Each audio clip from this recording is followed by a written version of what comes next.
Nirespondihan ng UNTV News and Rescue Team ang isang aksidente sa kahabaan ng A. Mabini Street, Barangay Burgos, Montalban, Rizal. Nakaupo na sa gilid ng kalsada ang magkapatid na babae nang datnan ng grupo.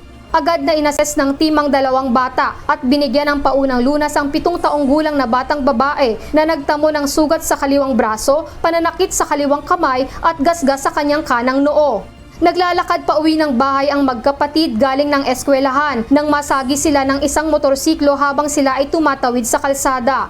Iniinda naman ng 15 anyos na kapatid nito ang pananakit ng kanyang kanang binti na binigyan naman ng paunang lunas ng Montalban MDRRMO na rumisponde rin sa naturang aksidente. Matapos mabigyan ng paunang lunas ay inendorso na ng team sa Montalban MDRRMO para madala ang magkapatid sa pagamutan. Nasa kustodiya na ng Pulis Montalban ang rider na nakasagi sa magkapatid. Pasado alas 11 ng gabi nitong Miyerkules nang respondihan ng UNTV News and Rescue Team ang isang babaeng nadulas habang tumatakbo dahil sa naganap na sunog sa kanilang lugar sa may Jasmine Street, corner V. Castro Street, Carmen, Cagayan de Oro City. Nilapatan ng paunang lunas ang grupo ang biktima. Ayon sa biktima, alas 11 ng gabi habang tulog na silang lahat ay sumiklab ang apoy sa may dingding ng bahay nila kaya't dali-dali siyang tumakbo kasama ang kanyang mga anak.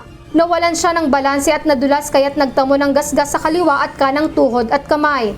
Pagkatapos na malapatan ng paunang lunas ay tumanggi na itong magpadala sa ospital. Isang matandang lalaki ang nabundol ng motorsiklo habang tumatawid sa kahabaan ng Marcos Highway, Masinag, Antipolo City, alas 11:40 kagabi.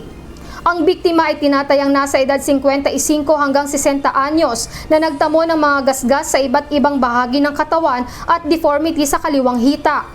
Binigyan ng paunang lunas ang UNTV News and Rescue at isinugod sa East Avenue Medical Center.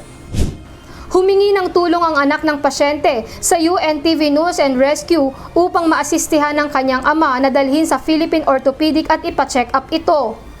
Agad na tinungo ng UNTV News and Rescue ang bahay ng pasyente. Inassess at kinuna ng vital signs ng grupo bago isakay sa rescue van at dinala sa Philippine Orthopedic.